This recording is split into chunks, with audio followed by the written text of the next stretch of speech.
Assalamualaikum warahmatullahi wabarakatuh. Semangat pagi semuanya mahasiswa ekonomi di tempat masing-masing.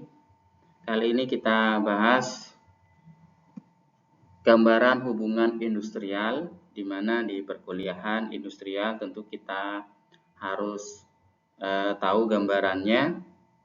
Apa itu hubungan industrial? Itu merupakan sistem keterkaitan antara pekerja atau buruh, pengusaha, dan juga bisa pemerintah dalam proses produksi barang maupun jasa.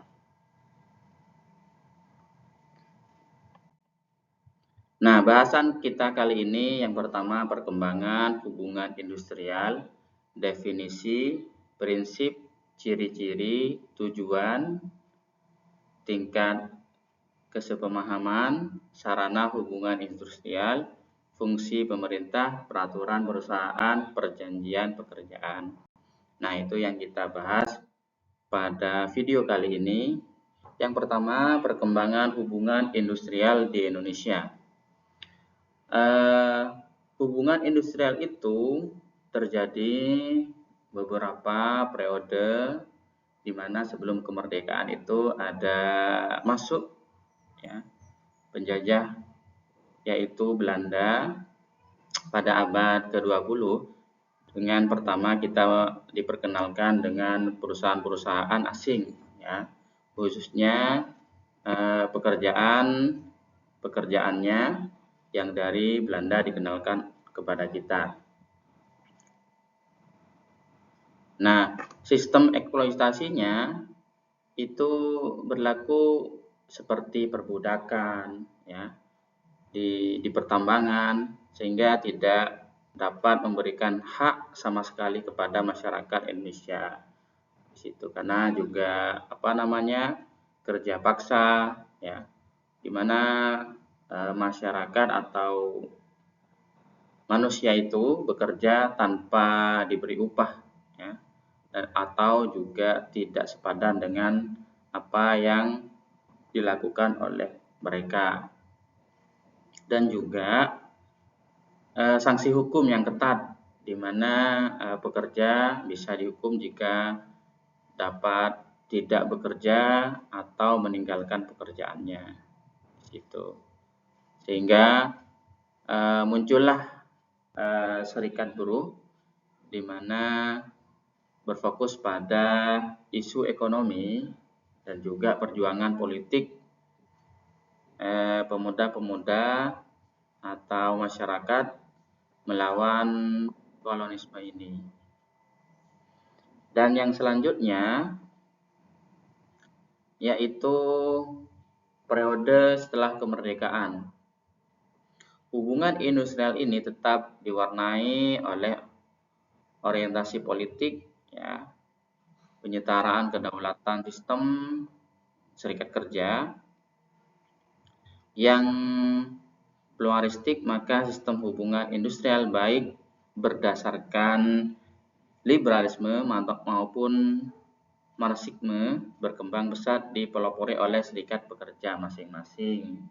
Nah, ini sekitaran 1945 hingga 1950-an, Hubungan industrial ini ditandai kemerdekaan, munculnya serikat, semangat kemerdekaan, munculnya serikat seperti SO, BSI, yang berorientasi untuk memperjuangkan serikat pekerja dan juga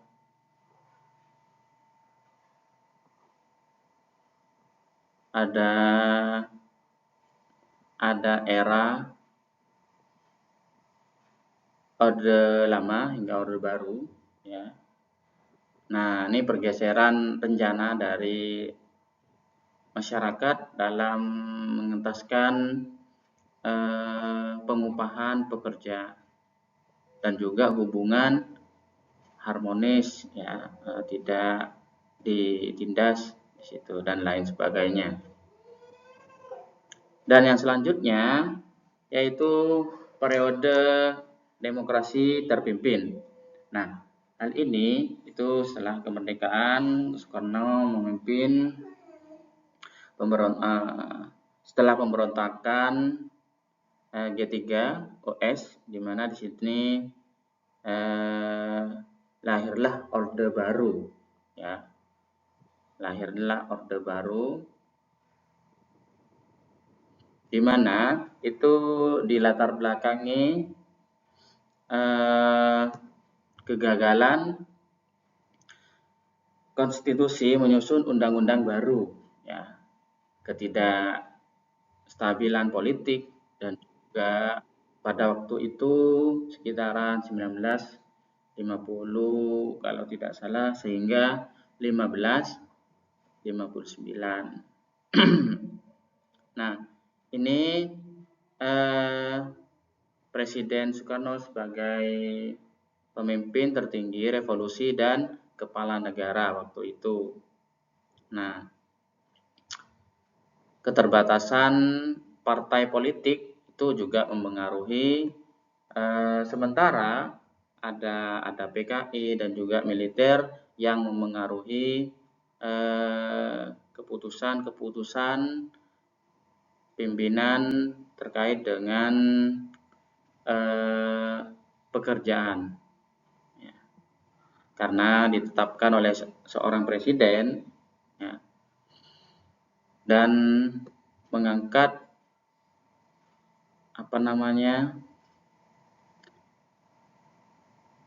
martabat masyarakat dengan harapan seorang presiden dapat memberikan hak dan kewajiban suatu pekerja. Nah, selanjutnya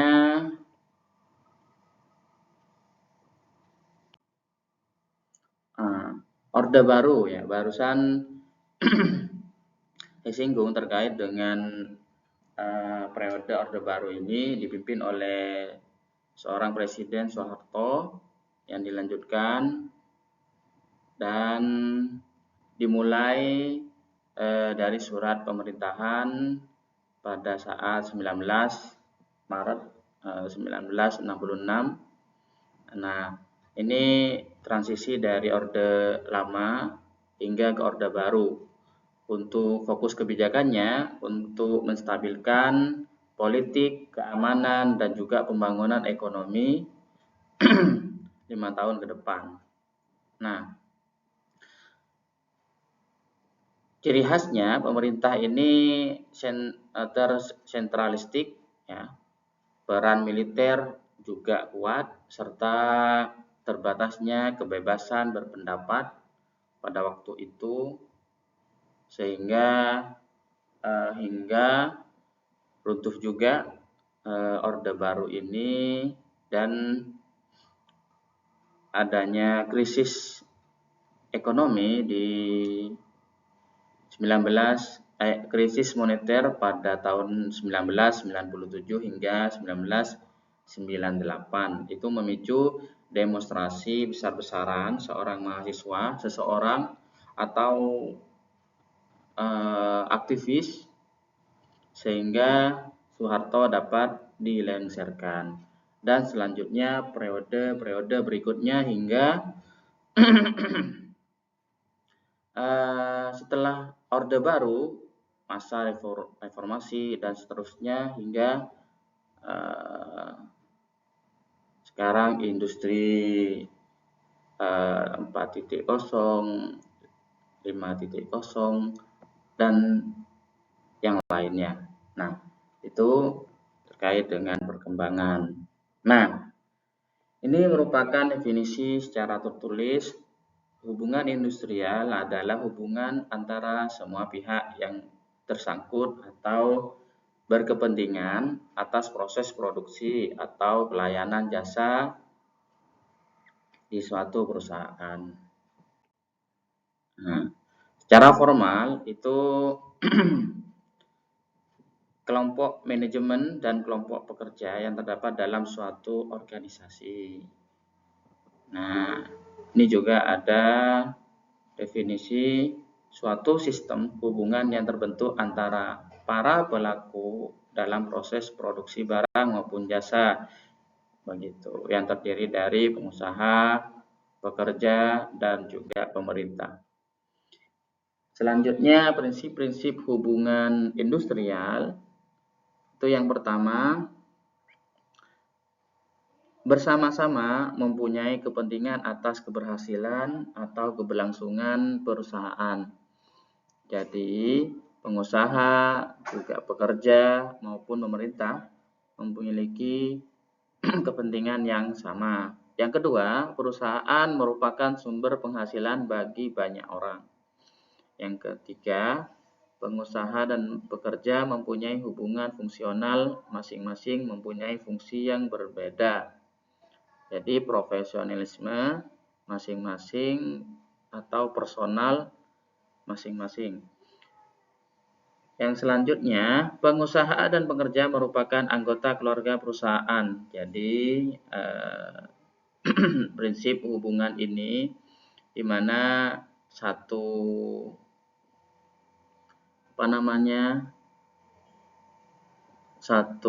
perusahaan, ya, jadi anggap satu keluarga, saling keterkaitan, saling ketergantungan, dan juga saling berkepentingan. Yang kelima, tujuan pembinaan hubungan industrial menciptakan ketenagaan perusahaan dan ketentraman bekerja agar dapat meningkatkan produktivitas perusahaan. Yang terakhir, peningkatan produktivitas ini harus dapat meningkatkan kesejahteraan bersama baik pekerja maupun pengusaha. Selanjutnya, ciri-ciri hubungan industrial. Nah, yang pertama, mengaku dan meyakini bahwa bekerja bukan sekedar mencari nafkah, namun juga pengabdian kepada Tuhan, sesama manusia, masyarakat, bangsa, dan negara. B. Menganggap pekerjaan bukan hanya sekedar faktor produksi belaka, namun sebagai manusia pribadi dengan segala harkat martabatnya di dalam suatu profesi. Yang C, melihat antara pekerja dan pengusaha bukan mempunyai kepentingan yang bertentangan. Jadi, sebuah profesi itu harusnya berfokus pada bagaimana meningkatkan keahlian, skill, dan lain sebagainya untuk maju bersama di dalam perusahaan. Yang D, setiap perbedaan pendapat antara pekerja dan pengusaha harus disesuaikan dengan jalan musyawarah di dalam suatu organisasi atau perusahaan. Selanjutnya, adanya keseimbangan antara hak dan kewajiban kedua belah pihak, ya, atas dasar rasa keadilan dan kepatutan. Jadi, benar-benar adil antara pekerja dengan pekerja ataupun pekerja dengan pengusaha. Yang selanjutnya, saya ambil satu tujuan dari hubungan industrial itu sendiri, ya, yaitu mengembangkan cita-cita proklamasi kemerdekaan Republik Indonesia 17 Agustus 1945 di dalam pembangunan nasional untuk mewujudkan masyarakat adil dan makmur. Ya, jadi di situ menciptakan keadilan, kemakmuran, sehingga mempunyai martabat seorang pekerja maupun pengusaha di masing-masing perusahaannya. Landasan hukum landasan hubungan industrial. Yang pertama yaitu landasan ideal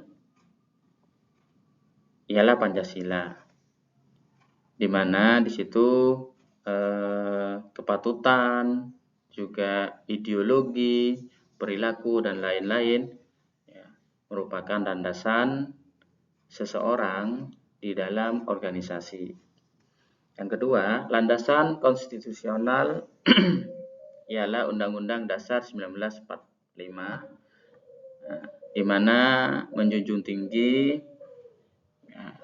adil dan kemakmuran masyarakat. Yang selanjutnya, landasan operasional yang hal ini itu di GBHN yang ditetapkan oleh MPR. Ya, waktu itu ya, kebijakan akhirnya dibuat dari pemerintah. Ya. Selanjutnya, tingkat kepemahaman tinggi, komunikasi efektif dan efisien. Ya, di dalam hubungan industrial yang dapat kita lihat itu parameter kebutuhan dari hubungan industrial itu ya yang paling utama, hal yang utama itu hubungan yang harmonis. Ya, hubungan ketidak memberatkan beberapa pihak saja, namun adil dan juga dapat memiliki timbal balik atau juga memiliki hubungan yang erat antara pekerja dan pengusaha atau pekerja dengan pekerja. Dan selanjutnya hubungan industrial yang dinamis, di mana di situ juga perlu adanya penyesuaian ya dari beberapa pekerja, dari beberapa latar belakang. Kita harus menyesuaikan sebagai pekerja, sebagai pemilik usaha untuk menyesuaikan kemampuan dan juga menyamakan persepsi di dalam suatu perusahaan, sehingga pekerjaan ke depan dapat berjalan dengan lancar. Dan selanjutnya hubungan industrial berkeadilan. Nah, di sini terkait dengan pemerhatian atau juga kerjasama itu harus adil, ya, baik perempuan maupun laki-laki di dalam suatu perusahaan itu berikan hak kewajiban yang sama. Terus selanjutnya parameter pengelolaan hubungan industrial itu dibagi dua. Tingkat produktivitas karyawan, bagaimana proses pengelolaan di sini seorang karyawan itu dapat mendorong, dapat menciptakan suatu keamanan sendiri baik dari diri sendiri maupun perusahaannya. Yang kedua, perputaran karyawan, di mana perputaran karyawan ini bagaimana skill-skill dan juga yang resign dan juga perekrutan ya, atau promosi perusahaan untuk mendapatkan pekerjaan. Nah, seorang pekerja. Selanjutnya, sarana hubungan industrial. Yang pertama, serikat pekerja atau serikat buruh, yang di sini merupakan organisasi yang diperjuangkan atau dibuat oleh pekerja, ya seperti Serikat Pekerja Seluruh Indonesia atau SPSI atau KSPI. Konfederasi Serikat Pekerja Indonesia dan sebagainya. Terus yang kedua, organisasi pengusaha ini merupakan wadah dialog mengenai ketenagakerjaan seperti Asosiasi Pengusaha Indonesia atau disingkat oleh APindo. Terus lembaga kerjasama bipartit. Nah, di sini merupakan forum komunikasi antara pekerja dan pengusaha.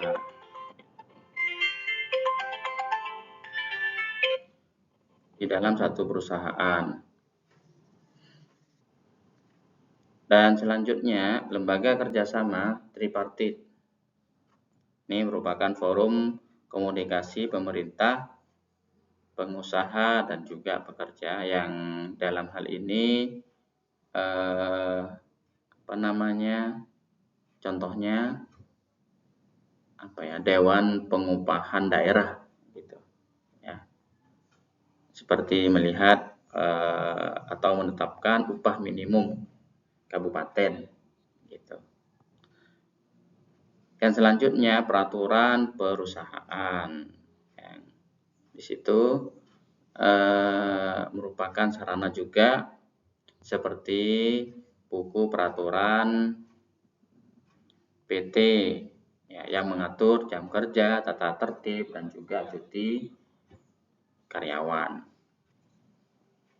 Selanjutnya perjanjian kerjasama. Nah, perjanjian kerjasama ini antara PT A dan PT B ya, nanti yang memuat kesepakatan apa yang akan didapat, apa yang menjadi kesepakatan bersama. Terus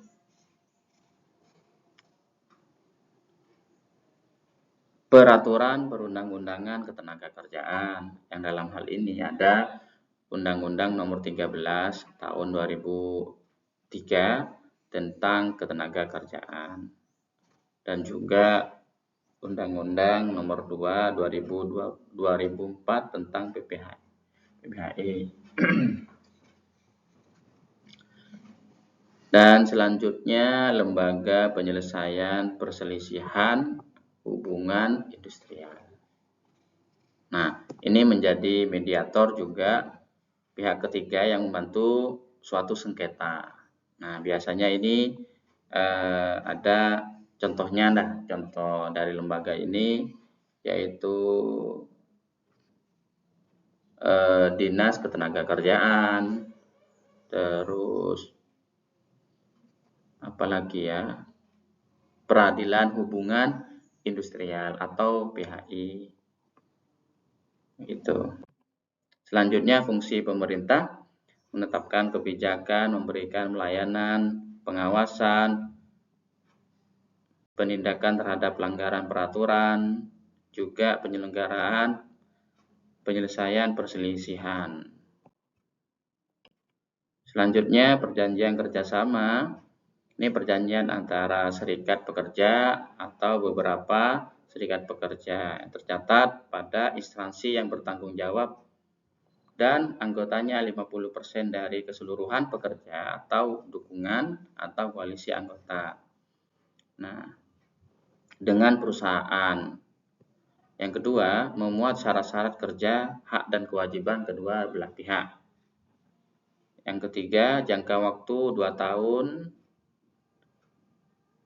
ditambah 1 tahun.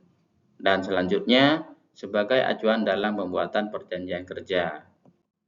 Baik, itu yang dapat saya sampaikan. Ini waktunya cukup panjang, sehingga kita cukupkan. Terima kasih, semoga bermanfaat untuk mahasiswa, khususnya ekonomi. Assalamualaikum warahmatullahi wabarakatuh.